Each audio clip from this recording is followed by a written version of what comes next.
So the new and final trailer for Zack Snyder's Justice League, the Snyder Cut that is, has dropped. They were hyping it up for Valentine's Day and it is out.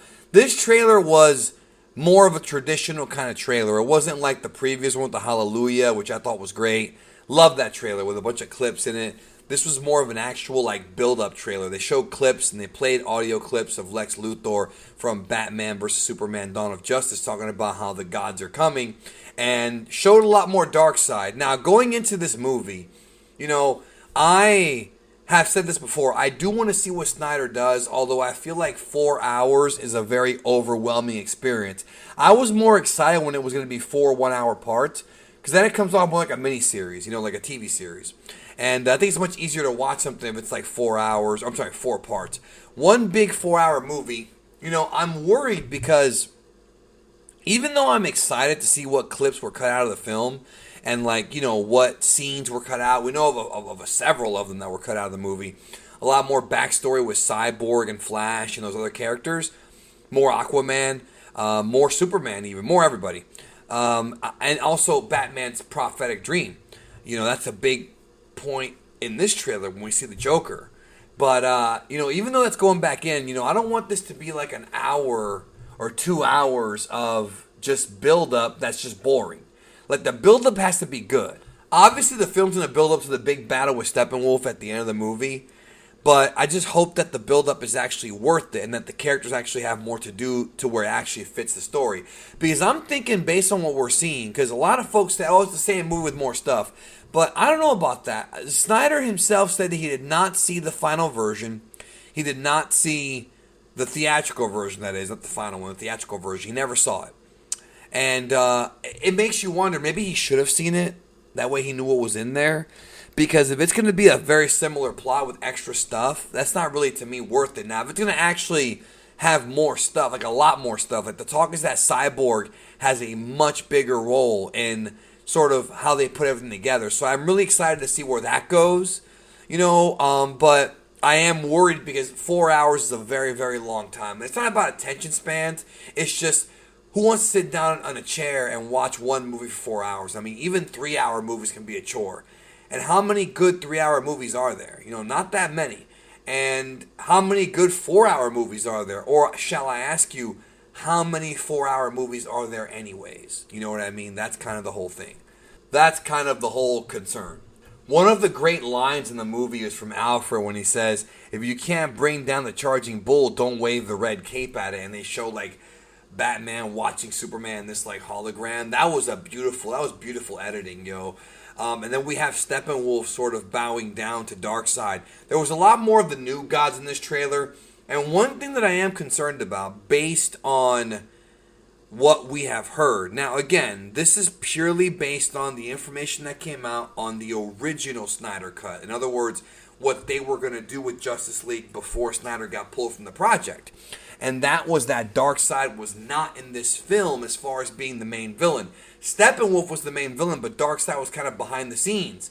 And the idea is that I think a lot of fans who don't know this might be going into the Snyder Cut thinking they're actually going to fight Darkseid.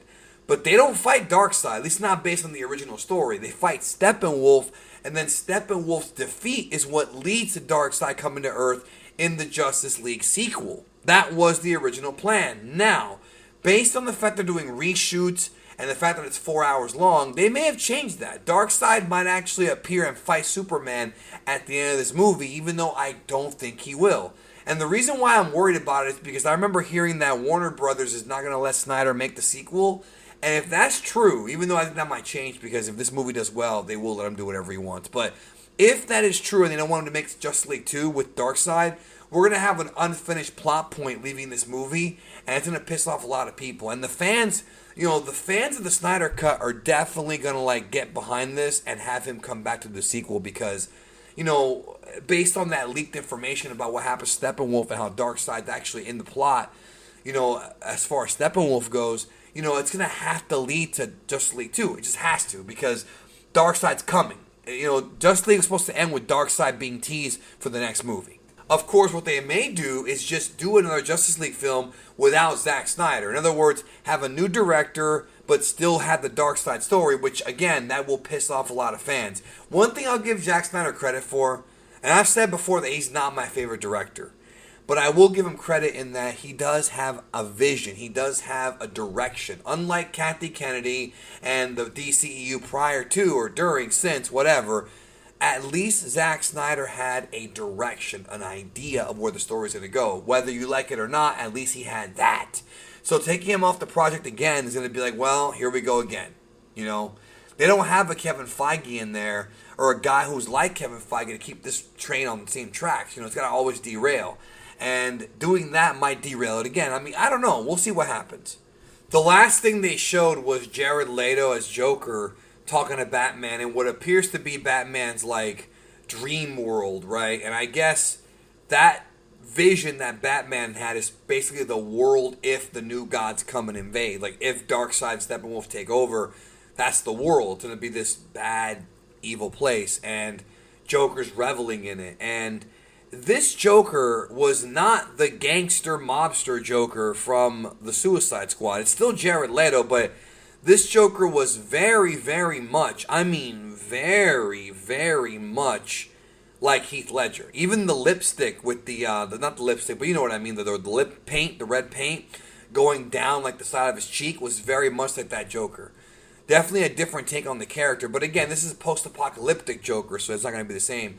You know, a lot of folks said they didn't like Jared Leto's Joker, and I thought it was fine. I had no problem with Jared Leto's Joker. I never did. You know, it's different takes on the character.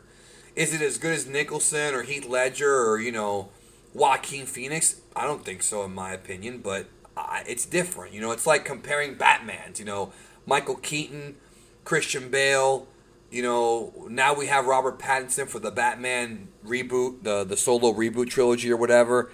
You know, and then, of course, you know, obviously, we've got Ben Affleck now in this universe. So there's all kinds of different Batman, and there's good and bad in each one. So the Jared Leto Joker, it looks cool. I mean, it looks cool. And remember, this is the Joker that I guess survived even after Robin died, according to what's happened so far in this universe. You know, the death in the family already happened. Those events already happened in this adaptation. So maybe we'll see it. I mean, who knows? But overall, I like the trailer. I enjoyed the Hallelujah one more. I thought because that song just was awesome. But this came off interesting. You know, we'll see. I just don't want this to be a snooze fest for 2 hours and then it gets good like in hour 4. I hope that things actually happen and that it's interesting. That's all I really hope for, is that it's not boring. Because these movies could be 4-hour movies are long, yo. They really. And I'm just being real with y'all. They are long, long films. You have to keep things interesting. We'll see. Thanks again. Have a great day. Let me know what you thought about the HBO Max Snyder Cut trailer 2. We'll talk later.